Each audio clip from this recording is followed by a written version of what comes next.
Hello everyone, कैसे हैं आप सब। आप सबका स्वागत है आपके अपने चैनल केक फॉर यू में। आज मैं बना रही हूँ हाफ केजी का हाइटेड केक। तो इसके लिए मैंने स्पॉन्ज को बेक किया है 2 मोल्ड्स में, और मोल्ड का साइज मैं आपको दिखा देती हूँ। ये है मेरे दोनों छोटे मोल्ड और ये 4 इंच डायामीटर के हैं। तो इनमें मैंने बेक करने के बाद में थोड़ी देर रेस्ट दिया स्पॉन्ज को, और अब मैं इनकी कटिंग करूंगी।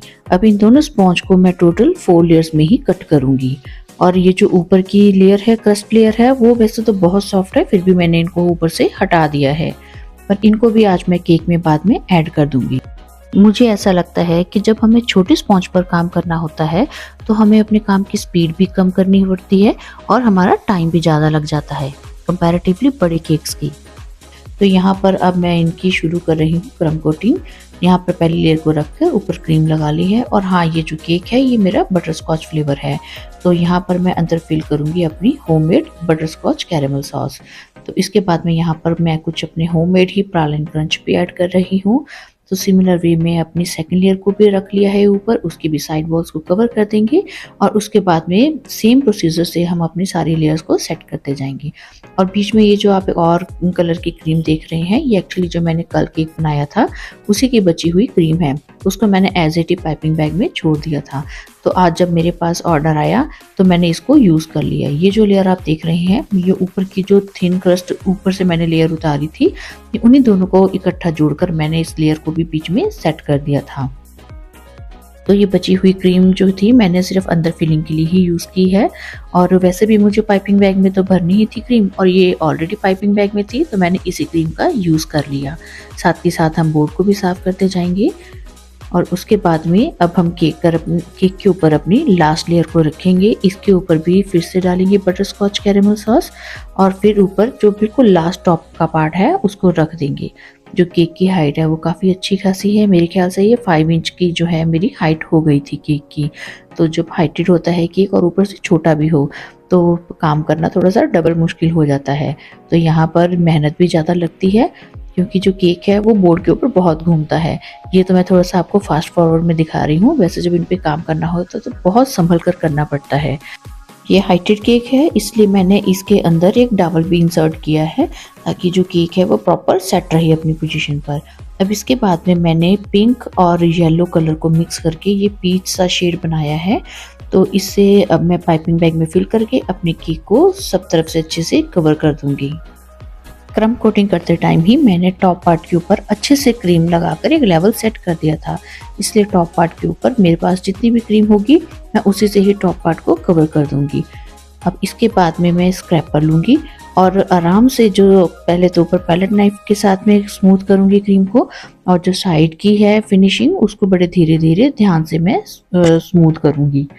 अब यहाँ पर क्रीम थोड़ी ड्राई लग रही थी, इसलिए मैंने बीच बीच में कहीं कहीं पानी का भी स्प्रे किया है। जब भी आप पानी का स्प्रे यूज़ करें तो जो स्प्रे है उसमें से पानी बहुत ही कम निकलना चाहिए। बहुत तेज़ धार वाला आप स्प्रे का यूज़ मत करें, नहीं तो आपको क्रीम के ऊपर काम करना मुश्किल हो सकता है। एक तो केक का बेस छोटा है और दूसरा केक हाइटेड है, इसलिए इसकी फिनिशिंग करने में आपको जो नॉर्मल केक्स हैं उनसे ज़्यादा टाइम लग जाता है, क्योंकि काम धीरे धीरे और संभल कर करना होता है। क्योंकि जहां आपने थोड़ा सा ज़्यादा प्रेशर दे दिया वहां पर ही केक एक साइड को टिल्टेड हो सकता है, तो इसलिए काम थोड़ा सा धीरे और संभल कर करें। अब इसके बाद में फाइनल फिनिशिंग के बाद में मैं केक को कुछ टाइम के लिए फ्रिज में रख दूंगी, और फिर तब तक मैं अपनी जो आगे डिज़ाइनिंग करनी है उसके लिए क्रीम्स प्रिपेयर कर लूँगी। केक का डिज़ाइन मुझे कस्टमर ने सेंड कर दिया था, तो मुझे उसी पिक के अकॉर्डिंग ही आज केक पर काम करना था। तो थोड़ी बहुत चेंजेस मैं अपने अकॉर्डिंगली हमेशा कर देती हूँ, क्योंकि सेम टू सेम हम पिक के जैसा नहीं बना सकते। तो यहाँ पर मैंने 3 कलर्स बनाकर पाइपिंग बैग में भरे हैं, और जो मैंने नोज़ल्स यूज़ की हैं जो मेरे पास थी उन्हीं में से यूज़ की हैं। नोज़ल नंबर है 5, 8 एंड 14। तो इनको अब मैं पहले एक कलर लेकर एक सिमेट्री क्रिएट कर दूंगी। बॉटम से शुरू होते हुए मैं टॉप पार्ट तक एक बार एक डिज़ाइनिंग बना दूंगी। अब दूसरे कलर के साथ में जो मैंने एक लाइन क्रिएट की है उसी के आसपास में मैं कुछ और फ्लावर्स बना दूंगी, और उसके बाद में जो लास्ट क्रीम है उसको लेकर भी मैं जो जो जगह बीच में गैप है उसको फिल करते जाऊंगी। तो डिज़ाइन को हमने एक सिमेट्री में प्रिपेयर करना है, ना तो बीच में गैप रहना चाहिए और ना ही किसी एक कलर का यूज ज्यादा हो। मतलब सभी कलर्स का बैलेंस रखते हुए आप अपने हिसाब से डिजाइन क्रिएट कर सकते हैं। जब मैंने स्पॉन्ज को बेक होने के लिए रखा था तो उसी टाइम में मैंने फॉन्डेंट के साथ में हार्ट शेप के मोल्ड में फॉन्डेंट को फिल करके कुछ हार्ट शेप के टॉपर्स भी बना लिए थे और ये मेरे अब तक ड्राई हो चुके हैं। मैंने इनमें टूथपिक इंसर्ट कर दिया था। अब मैं इनको भी बीच बीच में कहीं कहीं इंसर्ट कर दूंगी। अब लास्ट में डिज़ाइन कंप्लीट करने के लिए मैं मल्टीपल कलर्स के एडिबल बॉल्स ले लूँगी और उनको भी कहीं कहीं जो मैंने डिज़ाइन डाला है उसके ऊपर कहीं कहीं उनको लगा दूँगी।